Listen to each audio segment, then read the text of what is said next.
नमस्कार भाई और बहनों, आशा करते हैं आप सब लोग अच्छे हैं। आज हम लोग चर्चा करेंगे पाप और प्रत्यवाय के बारे में।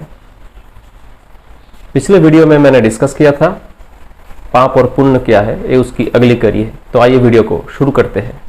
जो इंसान पाप करता है उसे पापी या पातकी कहा जाता है। और पाप क्या है? दूसरों को पीड़ा पहुंचाना, चोट पहुंचाना, नुकसान करना, व्यक्तिगत नुकसान करना या सामूहिक नुकसान करना, तो इसको पाप कहते हैं और करने वाले को पातकी। तो इसमें जो नहीं करना चाहिए वो किया जाता है। जैसे किसी को चोट नहीं पहुंचाना चाहिए तो अनावश्यक उससे चोट पहुंचाया गया तो उसे पातकी कहेंगे, उस कार्य को पाप कहेंगे। किसी को हिंसा पूर्वक, बलपूर्वक किसी की चीज छीन लिया गया उसे हम लोग पाप कहेंगे।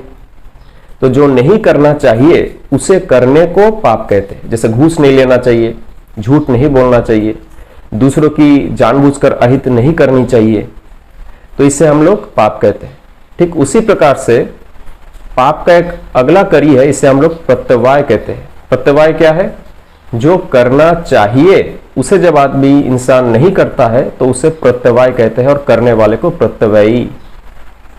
जैसे रोगी इंसान की सेवा करनी चाहिए, नहीं कर रहे हैं तो प्रत्यवायी है।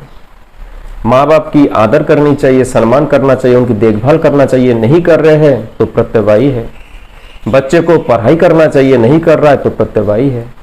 एक इंसान को एक नौकरी लगी है तो न्यायपूर्वक, नैतिकता पूर्वक उसे काम करना चाहिए, नहीं कर रहा है, अंडर टेबल ले रहा है या अपने ड्यूटी में झांसा दे रहा है तो प्रत्यवायी है। तो एक जो पातकी होता है वो पाप और प्रत्यवाय दोनों का एक सम्मिलित रूप है, पातकी या पापी।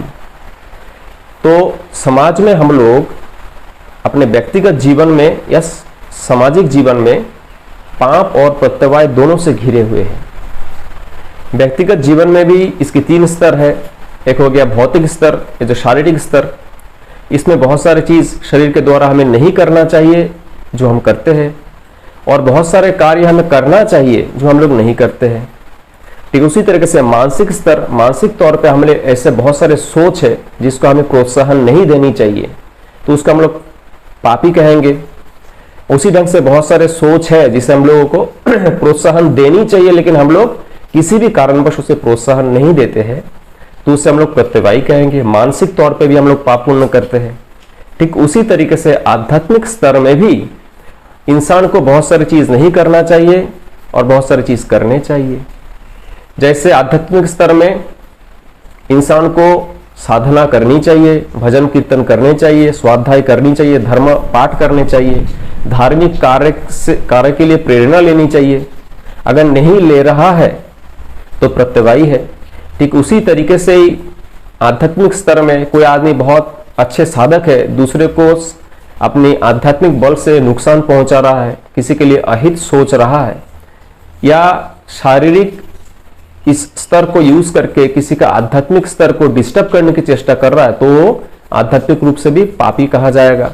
अगर हम लोग गौर करें तो पाएंगे कि पाप जितना खराब चीज है उससे ज्यादा खराब प्रत्यवाय है।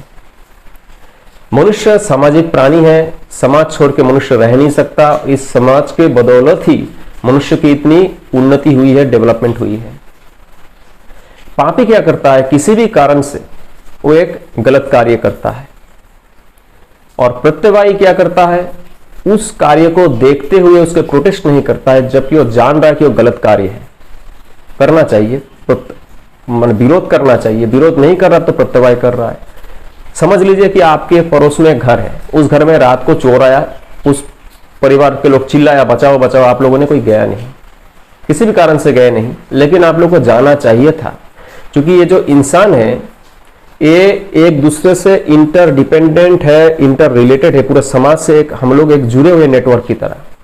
तो आप अपने पड़ोसी को मदद नहीं किए, आपको जाना चाहिए था दल बल लेकर और भी पड़ोसियों को फोन करके चिल्ला के उठाना चाहिए था।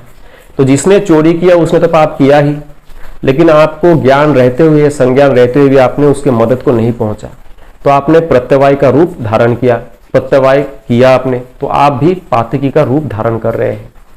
ठीक इसी प्रकार से मान लीजिए कोई आदमी किसी प्रोफेशनल जॉब में है, मान लीजिए पुलिस में है, डॉक्टर में है, या मेडिकल सर्विस में, या किसी और चीज में है, तो उसको जो करना चाहिए वो ड्यूटी डिस्चार्ज करनी चाहिए, वो उसको ढंग से कर नहीं रहा है, या तो उसके एवज में एक्स्ट्रा बेनिफिट मांग रहा है जो अनैतिक है, तो आदमी प्रत्यवायी का काम कर रहा है। तो समाज में एक आदमी अगर पाप करे और उसको देख के समझ के बाकी 10 आदमी चुपचाप रहे, तो वो 10 आदमी भी उस पाप जो हुआ है, संगठित हुआ है, उसके पीछे 10 आदमी भी आंशिक रूप से या पूर्ण रूप से वो भी जिम्मेदार है, क्योंकि उसका ड्यूटी है कि समाज को बचाते हुए चलना। धर्मशास्त्र जो है, धर्मशास्त्र केवल आंख बंद करके या किसी मंदिर में जाके माला जपना, चंदन लगाना, घंटा बजाना, या किसी पीर फकीर के पास जाके कोई चादर चढ़ाना या बैठ के चुपचाप साधना करना तक सीमित नहीं है।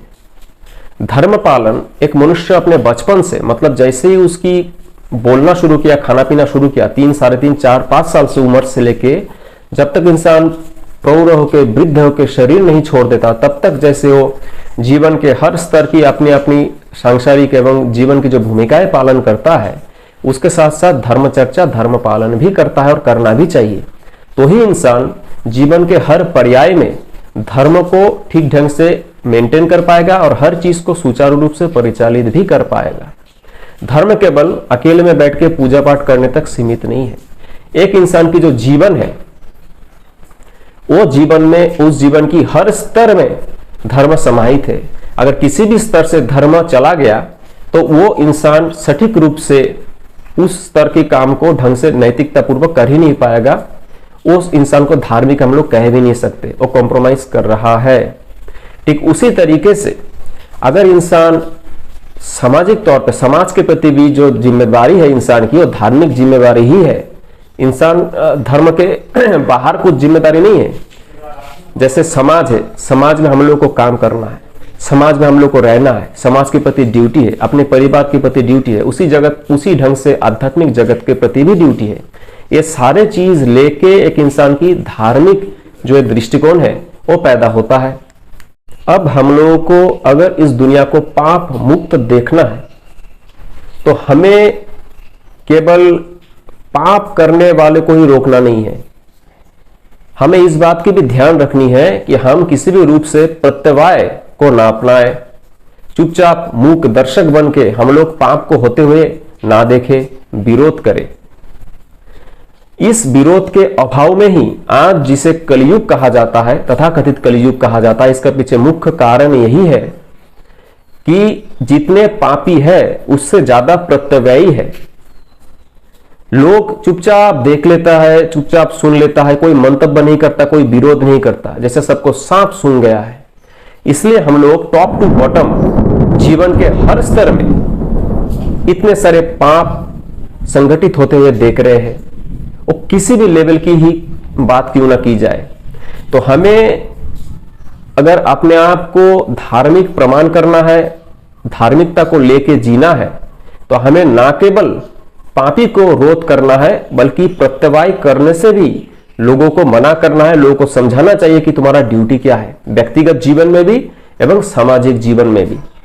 आशा करते हैं आप लोगों को वीडियो अच्छा लगा होगा। अगर वीडियो आपको इन्फॉर्मेटिव लगे तो मैं चाहूंगा इस चैनल को सब्सक्राइब करें, वीडियो को लाइक करें और इस वीडियो को शेयर भी करें। आपका दिन शुभ हो।